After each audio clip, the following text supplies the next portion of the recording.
You know, I, I I can relate to that so much because I'm dealing with some personal issues right now that I can't really talk about. And the day is going to come when I can say, you remember when I told you that I was dealing with something? I've asked that same question. God, I think I was gonna say, I think we all have. I it's felt like, like that at God, times too. I've lived right. I've, I've lived right. I haven't mistreated people. I've been a good steward. I've done the right things in life. Oh boy. Here we go.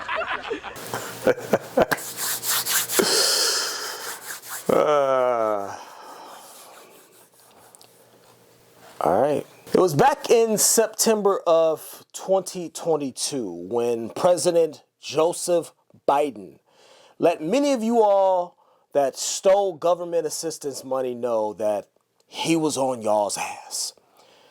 And that the federal government was given the order to continue to pursue every case of PPP loan fraud past the statute of limitations in order to give the feds time to come and find y'all.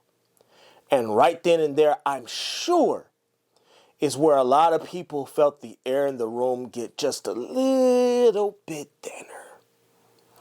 Because it all of a sudden became very, very real that the jig was up. A lot of y'all thought that this was y'all's reparations. Remember that? A lot of y'all said, I'm just taking what the government owe me. Remember that? You were entitled. And if you took that money fraudulently, you'd have to pay for it with your freedom. I've been doing YouTube for a little minute now. And would you all like to know one of the very things that I've learned about people? I've learned that it doesn't matter who you are in real life, because in digital reality, you can be whomever you want. You can come on here and claim that you're a multi-millionaire, for example. You can claim that you're a stock genius and the next Warren Buffett. You can claim that you're a great trader and that you know how to make all this money. Even when it comes to just ordinary everyday living, you can say that you're an awesome husband, wonderful wife, father, mother, friend, human. You can even claim that you're a child of God, chosen to lead by example, and that you've always been honest and truthful. And I'm going to use a quote here, that you've always led an honest life. Now, I did a video on Shalitha Robertson previously. There's a lot of new people around here that have joined the family, so let me run it back and break this down for you all to give you an idea of not only who Shalitha Robertson is, but how her PPP loan fraud was one of the dumbest and most unnecessary cases that never stood a chance of actually working. A lot of this information, is coming from two sources. One being Pocket Watching with JT. Big ups to him. Shout out to him. Friend of the channel. Shout out to him for all his work. He produced a, hour and a half full video on Shalitha Robertson some time ago. And the other source was from her daughter's very own podcast called Mommy and Me, where Shalitha Robertson divulged a lot of her upbringing and the different paths that she took to eventually become a multi-millionaire. Now, you may be asking yourself, wait a minute, Derek. You just said that this woman was able to become a multimillionaire. So why is she going to prison for stealing money if she was already a multimillionaire with her own money?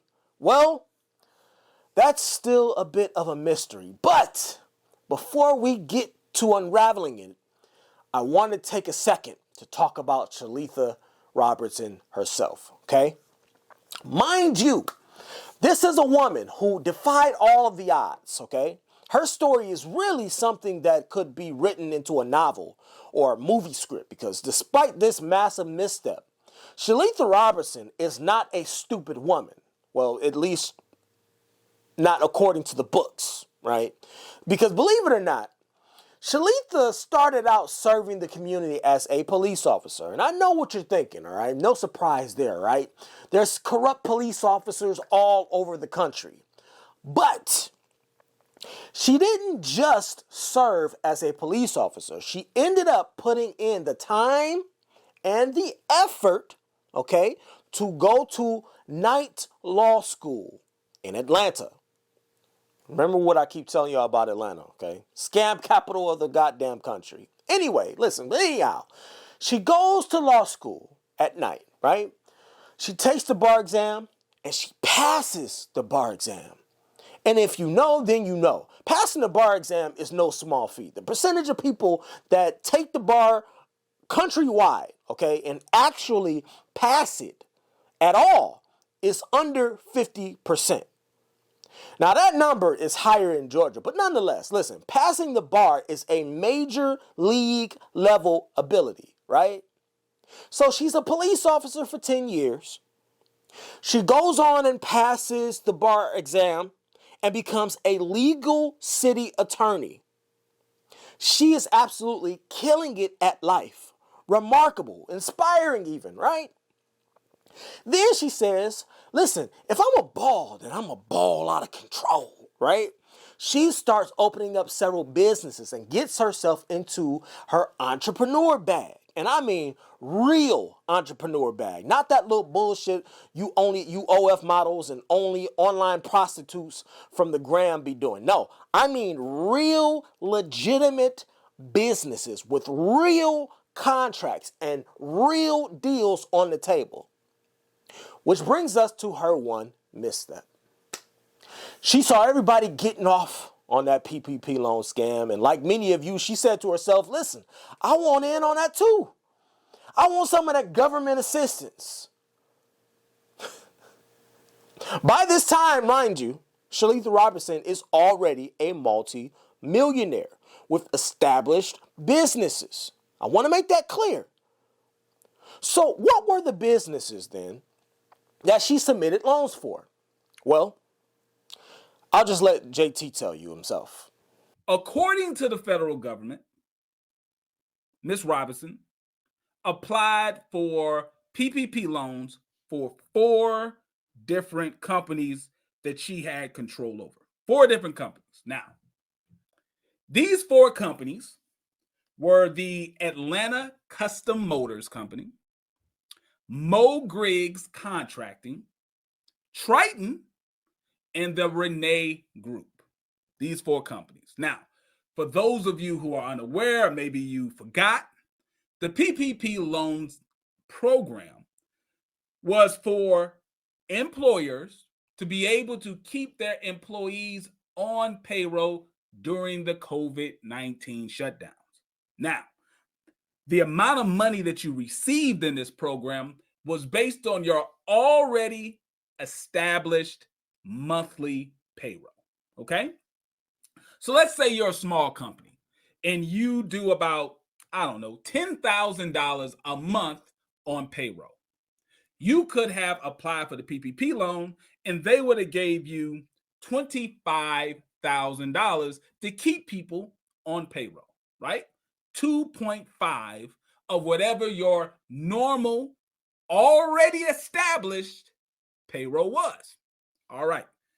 Now, what did she apply for according to the federal government? Well, according to the federal government, Atlanta Custom Motors, they applied for almost $800,000. All right. The Renee Group applied for almost $700,000. All right. Mo Griggs, another one that was almost $650,000. And then there's Triton. Triton, almost $700,000. So I have a breakdown here to show you how much in monthly payroll that comes down to. All right. So For Atlanta Custom Motors, that means that on the regular, every month, she had a payroll of about $316,000 every month before COVID-19. Before, all right. For Mo Griggs Contracting, almost $260,000 a month on payroll. Okay, all right. Triton, $272,000 every month on payroll. All right, okay. And then we have the Renee Group, $274,000 every month for payroll. This is what the established payroll for the various companies that she controlled. This is what it had to have been before COVID-19 in order for her to be able to legally get the loan money that the federal government says that she applied for.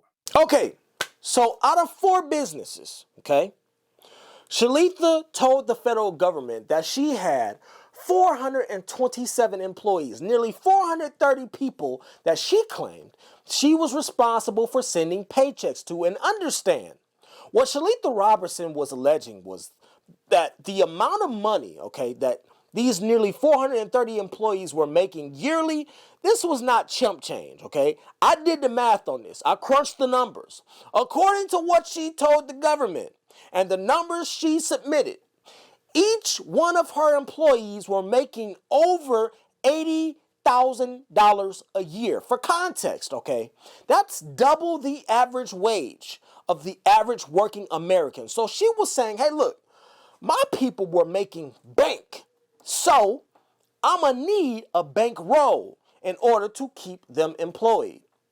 Now, here's where the fraud comes in. Because come to find out, her actual sum total of employees came from only one business, not 4. One business, not 4. Between 8 to 13 employees and not 430 employees. Wow, what a difference, right? Ladies and gentlemen, this is a massively successful black woman with multiple million-dollar businesses, one of which had a $90 million contract with the city to repair their pipe and sewer systems. This woman already had more money than most of us will ever see in 2 lifetimes and still decided that it wasn't enough. Channel 2 Investigates has learned a former Atlanta City attorney and Atlanta Police Department officer has been indicted on charges that she stole pandemic relief funds. Channel 2 investigative reporter Justin Gray with us now live in South Fulton County, where you've been looking through this new indictment. Well, Justin, it was just in October that the Renee Group here was awarded a significant chunk of a $99 million DeKalb contract. But this week, the owner of the Renee Group, Shalitha Renee Robertson was indicted on charges that she stole millions of tax dollars. Hello, it's Justin Gray with Channel 2. I'm trying to reach Shalitha Robertson. No answer at the call box to the front gates of Chateau Royal, the grand South Fulton estate listed with the Secretary of State as the principal address of Shalitha Robertson's company, the Renee Group. Shalitha Renee Robertson is a former Atlanta police officer and Atlanta city attorney who currently has a lucrative contract with DeKalb County worth millions to repair sewage and water systems.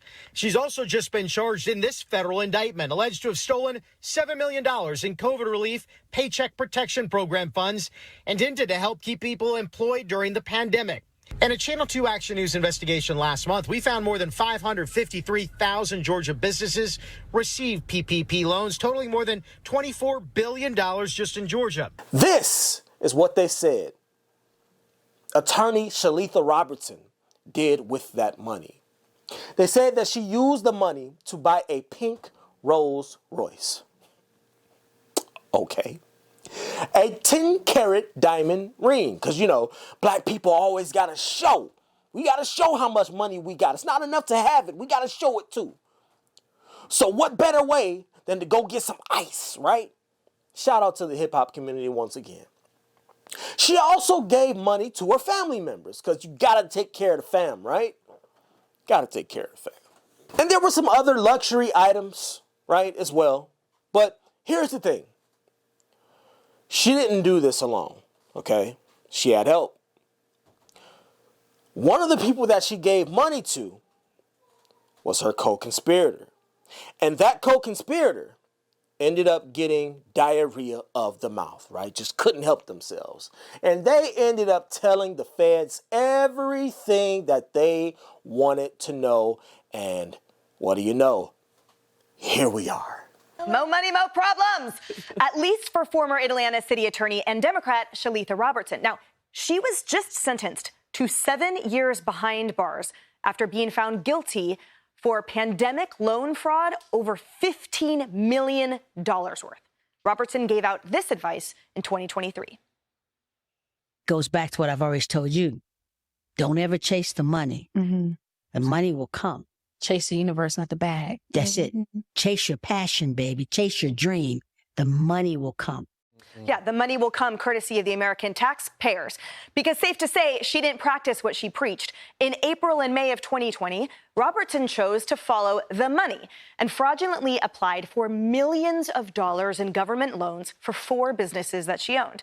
And then she hooked herself up with luxury items that came with a very steep price tag, such as a swanky Rolls Royce, a 10-carat diamond ring. And Georgia filings show that she donated $1,000 to Trump prosecutor Fani Willis's Democratic primary election campaign. That donation went through around the same time that Robertson received her massive payouts from the Paycheck Protection Program. Harris, you can't make this up. No, I mean, when you hear about all the candy that she was raking in, she was rolling like J-Lo before Ben Affleck. She chased the money, and she was trying to make sure that the pot was big, so she was trying to tell everybody else don't chase the money. Right. So when she got there and found the money... They don't understand it, and they're so hypocritical. And this happened all over the country, but what's particularly egregious about her case is part of what her claim to fame is justice, especially in the area. And ATL is the modern-day Black Wall Street. She was stealing money from the community that she said that she was advocating for. Disgusting. $15 million that were supposed to go to employment of those Black residents, while still saying under the banner that she's saying no justice, no peace, racial justice. How can you advocate for that and steal from those same people in the area? But this is par for the course with the Democrats of today. Sentenced to 7 years and 3 months in prison at the age of 62. You worked so hard, and you made it. You won at life. Only for you to throw it all away and trade your life of luxury and freedom for a prison cell and commissary. Ladies and gentlemen, the story of Shalitha Robertson is a tragic tale of how being rooted in fake Christianity can lead you to think you're above the law and that your God will somehow save you from all consequence. But sometimes, not even your belief in God can save you from yourself. Maybe Shalitha Robertson, who claims to be covered by God, should have actually read a few of those passages from the good book, a few of which I'll leave you all with now. Luke 12:13. Watch out! Guard yourself against all kinds of greed. Ecclesiastes 5:10. He who loves money will not be satisfied with money, nor he who loves wealth with his income. This is vanity. And lastly, Proverbs 15:27. Whoever is greedy for unjust gain troubles his own household, but he who hates bribes will live. Thanks for watching. See you all in the next one. I've done all the things that I think I'm supposed to do or should have been doing. Why is this happening to me? Why is it that you allow this crazy situation to come to me? What did I do? You know, why am I being, you know, put through this? I have to often remind myself of that. I have to remind myself that, Shalitha, no matter what it is that I'm going through, God got me. I'm covered. No matter how, there are days when some days I may not even want to get out of the bed. But I have to remind myself that I'll be able to tell my story. And God got me. He has me. So. Judged by your heart, what your mouth say. With a grain of salt, I'ma take it for your mouth's sake. Niggas follow greed, ain't no seeds being planted. Cause people never learn till they feeding the planet. Sleeping 6 feet, death is creeping at your doorstep. This feast is far from over, have a seat, don't you toast yet. I got some shit to learn, you grab your keys, cock your burners. This life is so cold.